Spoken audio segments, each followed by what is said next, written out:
What if the safest investment on planet Earth just stopped feeling safe? What if the one thing every bank, every pension fund, and every government on the planet has trusted for 80 years just cracked right in front of us, and almost nobody explained what it means? Before I tell you what actually happened, do one thing for me. Tap that subscribe button right now, not later, not after you finish watching, right now. I promise you, this channel breaks down money and power in a way that actually makes sense, and once you see how this story connects to your own paycheck, you will want to be here for the next one too. Now let's get into it. Picture the most reliable customer any bank has ever had. Never missed a payment, never negotiated, always got the best rate in the room because everyone trusted them completely. Now picture that same customer walking up to the counter and being told, for the first time in almost 2 decades, that the terms have changed. The price of borrowing just went up, and even then, the bank isn't fully sure it wants to hand over the money. That customer is the United States government. And what just happened to it is not a rumor. It is not a conspiracy theory floating around social media. It happened inside one of the most closely watched financial events in the world, a United States Treasury bond auction, and traders who have worked on Wall Street for 30 years are using words they normally say for genuine market panic. Let's slow down and understand what a Treasury auction even is, because most people have heard the term without ever understanding what it actually means for their own life. The United States government spends more money than it collects in taxes almost every single year. To cover that gap, it borrows money by selling bonds. Think of a bond as an IOU. The government says, give me your money now, and I promise to pay you back later with interest. Investors all over the world, banks, pension funds, insurance companies, foreign governments, buy these bonds. Because for as long as anyone alive can remember, lending money to the United States government has been considered the closest thing to a sure thing in all of finance. Every single week, the Treasury holds auctions to sell these bonds. For most of modern history, this has been almost boring to watch. Investors show up, they bid, the government gets its cash, everybody moves on with their day. Nobody makes headlines out of it because nothing ever goes wrong. That routine just broke. In the most closely watched sale of long-term government debt this year, the Treasury tried to sell 30-year bonds, and the results stunned people who track this market for a living. The yield, which is basically the interest rate the government has to pay to convince someone to lend it money, jumped above 5.2%. That is the highest rate the government has had to pay on this kind of debt in roughly a quarter of a century. Think about that. Not since the early 2000s has borrowing money for 30 years cost Washington this much, and it was not a clean, confident sale. Bond traders use a word called a tail to describe what happens when an auction underperforms. Right before an auction closes, the market has an expected price for that debt. If the final price comes in worse than expected, meaning the government has to pay a higher rate to attract enough buyers, that gap is called a tail. A small tail happens sometimes, and nobody blinks. A wide tail is different. A wide tail means the buyers who were supposed to show up simply were not as eager as expected, and the government had to sweeten the deal to get the sale done. This recent auction did not just tail, it tailed hard, following right on the heels of an equally weak 10-year note sale that came in at the highest financing cost for that maturity since 2007, the exact year historians point to as the beginning of the mortgage meltdown that snowballed into the worst financial crash in nearly a century. Now here's the detail that genuinely worried professional traders more than the headline yield number itself. When an auction is healthy, most of the debt gets snapped up by outside buyers, foreign governments, big pension funds, insurance companies, everyday institutions that want it. But there is a small group of banks called primary dealers who are contractually required to buy whatever nobody else wants. They are the buyer of absolute last resort. In this recent round of auctions, primary dealers were left holding an unusually large slice of the debt. In some cases, the biggest share they have taken on in roughly a year. That is the financial equivalent of a store having to buy back its own unsold inventory because customers simply did not show up in the numbers expected. So why is this happening right now? Why did the safest borrower on earth suddenly start struggling to attract buyers at the price it wanted? The answer is not one single thing. It is several pressures slamming into the bond market all at once, and once you see them laid out together, the picture becomes impossible to ignore. Start with the raw size of the debt itself. The total national debt of the United States has now pushed past $40 trillion. Sit with that number for a second. 40 trillion. Over just the past year, that debt grew by trillions of dollars, which works out to tens of thousands of dollars being added to the national tab every single second of every single day, whether you are watching or not. The federal deficit, the gap between what the government spends and what it collects, is running close to $2 trillion a year. And on top of the normal borrowing needs, Roughly $10 trillion of existing government debt is coming due within the next 12 months and has to be refinanced at today's higher rates, whether the market is in a generous mood or not. Then add a variable most people have not been paying nearly enough attention to since the end of February. This year, the United States has been engaged in an active military conflict involving Iran. Wars are expensive, no matter how they are framed politically, and this one has already required tens of billions of dollars in emergency funding, on top of an enormous existing defense budget. That conflict has also pushed oil prices higher, and higher oil prices feed directly into inflation, which makes investors nervous about the value of any bond that pays them back years from now in dollars that could be worth less by the time they get paid. Layer on top of that a wave of corporate borrowing. This year has already seen record-breaking days of corporate bond sales as major companies race to fund massive investments in artificial intelligence infrastructure. Every dollar an investor puts into a highly rated corporate bond is a dollar that did not go toward a government auction that same week. The Treasury is no longer the only game in town competing for global lending money, and that competition is quietly making it more expensive for Washington to borrow. Put all of that together and you get a mechanical, almost unavoidable outcome. More government debt hitting the market than usual, a war adding new costs and inflation pressure, corporate borrowing pulling money away from government bonds, and buyers responding the only way markets know how, by demanding a higher price to take on the risk. If this is the first time you're hearing these dots connected clearly, that alone tells you something about how this story is being covered. Drop a comment below and tell me one word that describes how this makes you feel, because I genuinely want to know if people are worried, confused, or completely unfazed, and I read every single comment on these videos.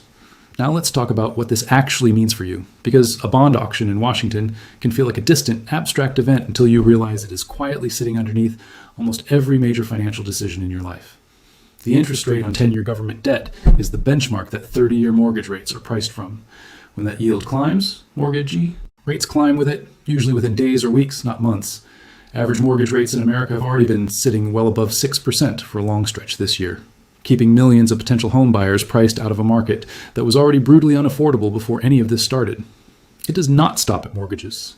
Auto loan rates track the same underlying pressure, meaning a new car costs more every single month to finance.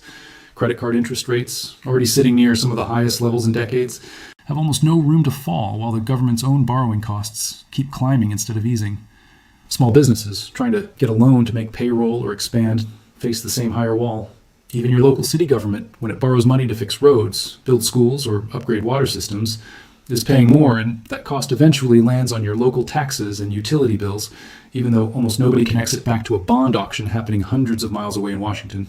There is also a feedback loop hiding inside all of this, and it is the part that genuinely deserves to be called uncomfortable.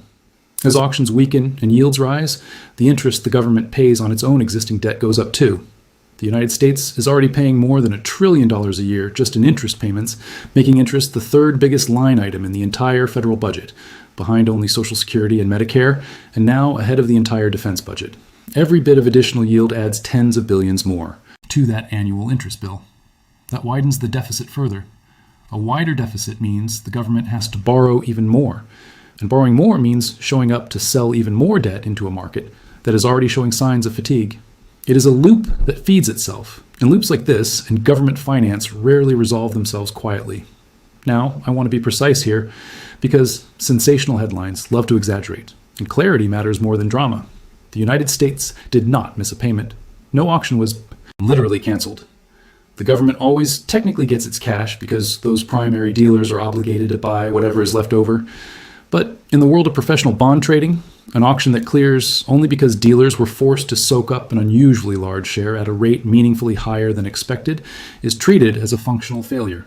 It is the modern equivalent of an old-fashioned bank run, just slower, quieter, and dressed up in financial vocabulary that keeps most people from noticing until it is already showing up in their own bills. There is a term for what historically happens next, and traders have started using it again for the first time in years. It's called bond vigilantes. That phrase describes investors who, when they believe a government is spending recklessly and borrowing faster than the market can comfortably absorb, start demanding higher and higher yields as a kind of market discipline, essentially forcing a government to change course through price pressure rather than through any political vote. Bond vigilantes have shaped major political decisions before, because once borrowing costs spike high enough, no administration of any party can simply ignore it. Whether that dynamic is fully back is still debated among strategists, but the ingredients on the table right now, record debt, a growing deficit, war-related spending, and now visibly weakening auctions, are exactly the ingredients that have triggered this kind of pressure in the past. Here's where I want you to actually pause and let this land for a second, because this next part changes the whole picture. Most people assumed the central bank would simply ride to the rescue by cutting interest rates and calming everything down. But persistent inflation, worsened directly by rising oil prices tied to the ongoing conflict, has pushed that conversation in the opposite direction. Officials have signaled a real willingness to raise rates rather than cut them if inflation stays elevated in the coming weeks. Think about what that actually means, layered on top of everything else. The very institution that could normally soothe the nervous bond market might instead be forced to tighten policy at the exact moment the Treasury desperately needs buyers to feel confident and generous. That is an extraordinarily rare and uncomfortable combination. A government trying to sell record amounts of debt into a market where the referee might be about to make borrowing even more expensive, not less. The Treasury itself is clearly aware of how fragile this moment feels. In recent weeks, officials moved to expand emergency support for the long end of the bond market, essentially agreeing to buy back more of its own debt to steady prices and calm nerves after yields spiked. That is not the kind of move a government makes when everything is running smoothly. That is the kind of move a government makes when it is watching its own market closely and trying to prevent a bad week from turning into a bad month. If you have made it this far, you already understand this topic better than most financial news segments explain it in 5 minutes.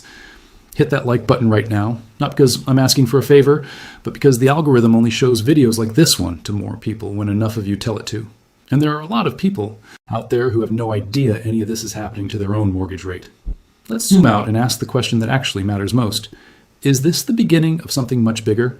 Or is this simply a stressful but survivable moment in a market that has weathered stress before? Here is the honest answer, the one that does not fit neatly into a dramatic headline. It would be inaccurate to say nobody wants to lend the United States government money anymore. That is simply not true. Domestics, buyers, large banks, money market funds, and even everyday investors buying government debt directly at these now historically attractive yields continue to show up in meaningful numbers. Foreign buying has not vanished either. It has become more selective and more sensitive to price than it used to be, which is a very different story than an outright boycott. But selective and price sensitive is still a warning. It means the era of the United States being able to borrow essentially whatever it wants, at whatever price it wants, no questions asked, maybe quietly coming to an end. The world's largest economy is discovering, auction by auction, that even the safest borrower on the planet has to earn the trust of its lenders instead of assuming it forever. And once a lender starts asking harder questions, the mindset rarely reverses itself overnight. Think back to the loan analogy from the very beginning of this video. The bank that never once said no is now pausing before it says yes. It's still saying yes. It is still handing over the money, but it is charging more for the privilege, and it is watching more closely than it ever has before. That shift in posture, from unconditional trust to careful priced-in caution, is exactly what just happened inside the largest bond market on Earth.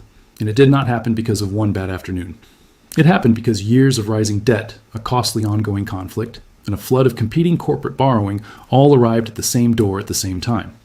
What happens from here depends on choices that have not been made yet, choices about spending, about the war, about interest rates, about how much debt the country is willing to keep piling on before something has to give. Nobody, not the smartest trader on Wall Street, not the Treasury itself, knows exactly how this resolves. But one thing is now undeniable. The quiet, boring machinery that has financed the United States government for generations just made noise for the first time in a long time. And once a machine that quiet starts rattling, the smartest people in the room stop assuming it will stay silent forever. If you found real clarity in this video, something you have not gotten from 5-minute news clips shouting numbers at you without context, share it with one person who has a mortgage, a car loan, or a credit card, because this story is going to keep showing up in their bills, whether they understand where it came from or not.